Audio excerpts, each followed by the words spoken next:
Hey, what's up guys, MGH here and welcome back to my transfer window series, and we're going to get into a massive transfer to start this episode off. A free transfer of a legendary player. Buffon is going to be playing in France next season. 40 years old. I think he'll be 41 when FIFA 19 comes out, possibly.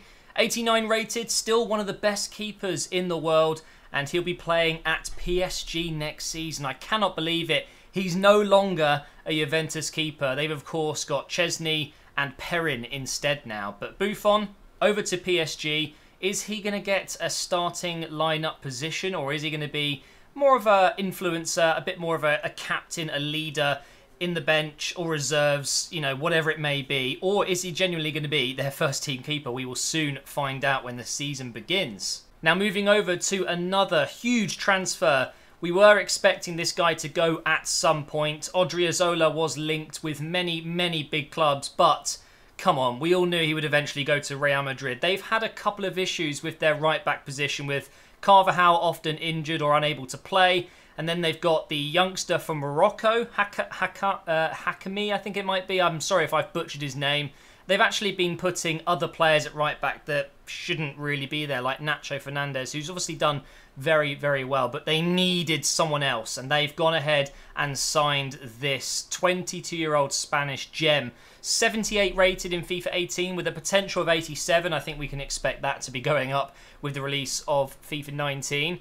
And he has moved from Real Betis to Madrid for £27 million. That is a lot of money for a youngster, but he seems to be worth it. And now another fullback has moved in this transfer window. We've got Bernardo, the young Brazilian, moving from RB Leipzig to Brighton in the Premier League for just £9 million. This guy can play on the left side and on the right side, and actually you can see that in the screenshot there. Left back, right back. He's very versatile. Not the highest rated in the game, and clearly EA don't think he's going to go that far in his career, giving him just a potential of 81 and a rating of 74. But with him coming to the Premier League, you know, you could probably expect his rating to be adjusted a little bit more, and I think he'll do well, actually. He's tall, he's strong, he's good with both feet. I think they'll upgrade his weak foot as well. I think he could be a decent signing for Brighton, who of course are going to be fighting to stay in the Premier League once again. Now, for another interesting signing, something I didn't see going through. I don't know too much about this Alex Meret guy. Meret, I'm not sure how you pronounce it. I'm sorry, you know, I'm so bad at pronouncing their names. But he was on loan last season from Udinese to Spal, I believe it is, S-P-A-L, who did very well to get him, I think. Clearly, very good young goalkeeper with a lot of potential. I mean, look at his potential in FIFA 18. 88! That is unbelievable. He has completed a permanent move to Napoli because, of course, they have got rid of Reina. So they needed a new goalkeeper that could step in the future. And just under 20 million was the price tag. £19.8 million is the exact deal. So he's just 21. I think he might be 22 now, though, potentially. 6'3", very good goalkeeper. I'm surprised I didn't know more of him, but I cannot wait to see how he gets on at Napoli next season. But that concludes the done deals. Let's have a look at some of the big rumours going around the world of football right now. This still hurts. It's still so raw. The fact that Jack Wilshere is not going to be an Arsenal player next year. It was weird enough him going on loan to Bournemouth, seeing him play for a different club, but now he's actually moving to another club. He's officially a free agent at the moment, and it seems West Ham are favourites to get his signature. Apparently, Everton are very interested as well, and a lot of clubs abroad. Apparently AC Milan are looking at him. Besiktas are looking at him as well, but it seems he wants to stay in London, and I guess West Ham is a good fit for him. Still 81 rated, 83 potential, very decent. It's hard to believe that one day this guy was the future of England, you know. Injuries have quite literally ruined his career, and unfortunately Unai Emery does not see a future with him at Arsenal. So it looks like he'll be signing for West Ham tomorrow as I'm recording this video. So that would be on the 9th of July. But who knows what can happen if a club comes in and offers more money. He's still quite young, 26, 27. I think he's got at least another 5 or 6 years if he can stay fit. And I think he'll be a great addition to any squad. So it's going to be sad seeing him play for someone else. But if he does sign for West Ham, I will be rooting for him. I love Jackie Boy. He's been such a great player for Arsenal when he played. And I'm sad it ended like this. So I really hope it goes well for him, no matter where he goes.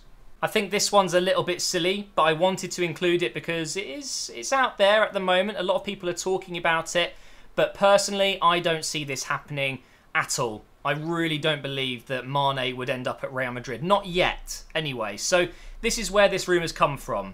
Of course, in the news at the moment, Ronaldo apparently on his way to Juventus. Now, Ronaldo's been playing as a striker, primarily for Real Madrid this season, but of course made his name out in Spain on the left side. That was his main position, and clearly they think that if Ronaldo goes, they are going to need to strengthen that position. They're clearly not interested in Isco or maybe Asensio playing on that left side or effectively replacing Ronaldo. So if they are looking to do that, Mane is actually a pretty solid choice, which is why I'm talking about it. But it doesn't seem right to me. I think Mane will stay at Liverpool. Maybe he will get another big move in his career at some point, but he's doing so well in this Liverpool side, and I think it would be really, really silly for him to go to Madrid at this point, unless, of course, he's guaranteed to play because Ronaldo's actually left.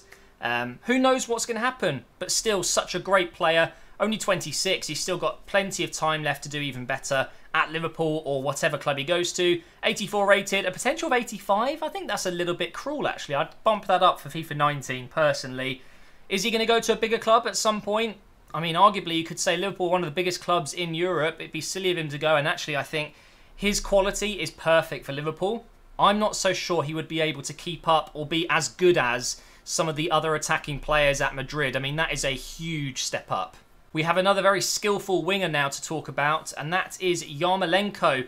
He wasn't in FIFA for so long, so when it was announced he was signing for Dortmund, everyone was so excited. 5-star skiller, of course. 6'3" as well. You don't often see that in wingers in FIFA or in real life, to be fair. And a real physical guy, very strong on the ball, and as you can see, you know, just technically very good. But it hasn't quite worked out for him in Germany, and apparently he's on his way to the Premier League to play with West Ham next season. It seems pretty dead on. It seems very likely that this is going to happen. We don't know how much it would be for, but West Ham are extremely interested. Can you imagine Wilshere and Yarmolenko joining up with West Ham? I actually think those would be some very good signings. And I think he would be absolutely perfect for the Premier League with his physique, his skill, the power on that left foot. I think he could do similar to what Arnautovic has done for West Ham and just be an absolute powerhouse with a great scoring ability. I don't know how they would get him into the first team. Maybe get him a little bit closer to the centre of the pitch. Maybe less so on the wings. Maybe get him next to Arnautovic going forward.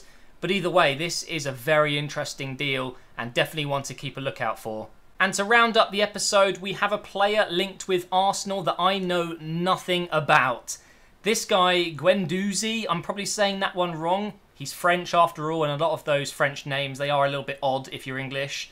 Now, this guy has just popped up out of nowhere. Like, who is Guendouzi? So I've been doing my research. I've seen that he's been playing pretty well for FC Lorient in the second league in France. Actually, I couldn't believe that Lorient are in the second division. I completely forgot they got relegated. So, first of all, that was a bit of a shock. And it almost makes this seem a little bit less exciting to me because, of course, if he's a good young player, he's going to shine more in a second division team. But nonetheless, very interesting to see Arsenal and specifically Mislintat pick this guy out. Now, if you don't know who I'm talking about, Sven Mislintat, the guy who signed from Dortmund to Arsenal, is pretty much head scout, head of recruitment. He brings in the younger players and helps put together all the signings. He has said to Unai Emery, get this guy. And I've seen videos on YouTube. Yes, I know it's not always the best thing to do because they're cherry-picked highlights, but he does look good. He looks very composed. I like the look of this guy. And according to reporters like Ornstein, for example, as soon as we make the signing of Torreira, that will be our last first-team acquisition, and we'll be looking to sign one young player for the future. It seems to be this guy. So take what you want from that. He's a youngster, another French player. Who thought when Wenger would leave we'd be signing French players still? Really excited by the looks of him though. 67 rated, 79 potential. I'm pretty sure if he joins Arsenal, that would of course be going up a little bit. I'm definitely going to go ahead and do an Arsenal career mode on a stream at some point and buy this guy and see if we can make him grow into an absolute beast. But another interesting rumour there. And again, something to keep your eyes out on, because once we announce Torreira, a lot of people are going to be waiting for more and more good news. And I think although it's not as exciting, it's still pretty cool to see that we are linked with great youngsters around the world, and we're looking to the future, not just now. So that is going to wrap up this transfer window video. If you have enjoyed it, please do leave a like rating. Make sure you're subscribed as well, and I will see you next time.